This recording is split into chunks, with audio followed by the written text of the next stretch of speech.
Scene fades into a bustling inn, warm light spilling across wooden tables as patrons laugh and chatter over mugs of ale.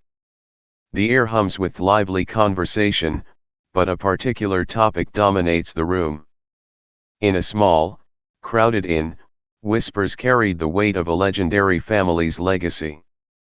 The Ifeletta family, renowned for their mastery of the sword, was choosing a successor. The candidates were under scrutiny, and the patrons eagerly discussed their merits. The camera pans across a group of animated drinkers, their voices rising above the din. "Did you hear?" one patron murmured. "The Ifeletta family is finally choosing a successor." "Already?" "I suppose it was bound to happen," another replied. "They've always been blessed by the sword," someone chimed in. But none of the current candidates live up to the family's legendary reputation. As the conversation deepened, the accomplishments of the first two sons were recounted with awe.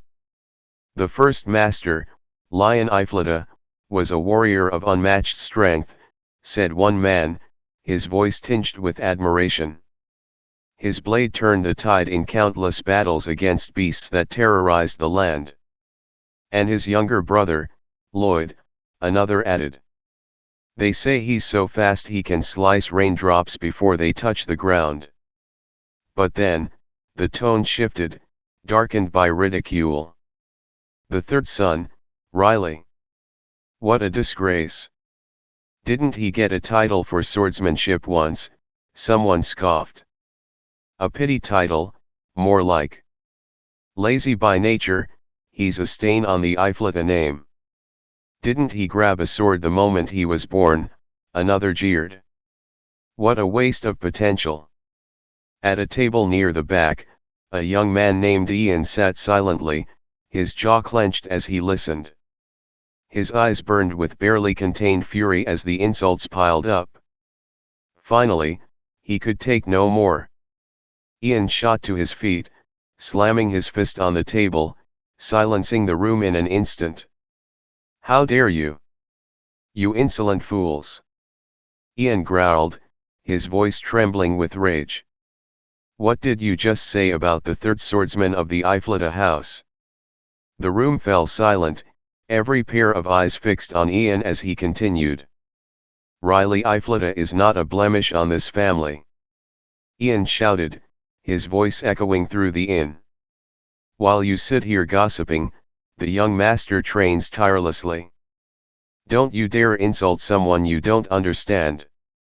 Meanwhile, far from the inn, Riley Ifeletta lay in a grassy field beneath a sprawling tree. He gazed lazily at the sky, a faint smile on his lips. "That cloud looks like a hamburger," Riley mused, completely oblivious to the storm of opinions brewing about him. Ian's voice grew steadier, more resolute. "Compared to his brothers, Riley hasn't shown his full potential yet, but he has a good heart and the will of a true swordsman." The focus shifts to Riley, still lying in the field. The soft rustle of leaves accompanies his contemplative voice. "I've been dreaming a lot lately," Riley murmured to himself, his eyes tracing the clouds. "Dreams of my past life. Memories I thought I'd left behind." Fragments of his past flashed through his mind, the weight of a holy sword in his hands, the chaos of battle against the Demon King, and the heavy price he paid for wielding such power. "In that life, I fought to save the world," he said, his tone growing harder. "But it cost me everything. I swore never to pick up a sword again. Never." Suddenly, Ian burst onto the scene, breathless from running. "Master Riley! I knew I'd find you here," Ian exclaimed. "Have you practiced today? The successor selection is coming up." Riley barely glanced at him. "Forget it," Riley replied. "Everyone already thinks I'm the lazy third son." Ian's eyes widened in shock. "Wait, you know about the rumors?" Ian asked.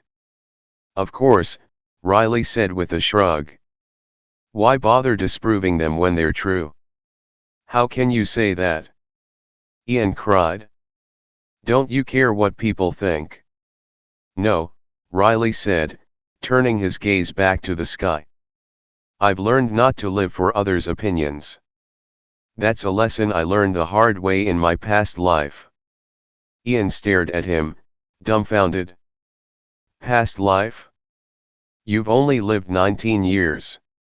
The grand dining hall of the Ifeletta mansion.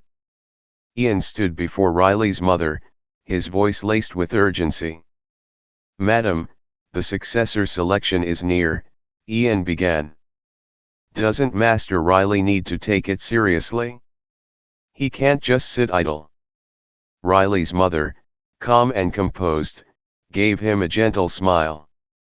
I understand your concern, Ian, she said. But Riley is my youngest son. I just want him to be happy. With respect, madam, aren't you angry? Ian pressed. Angry? No, she replied. Riley is kind and intelligent. Did you know he learned to read high-level texts as a child? A flashback showed a young Riley surrounded by books. Ian, do we have more advanced books? Riley had asked eagerly.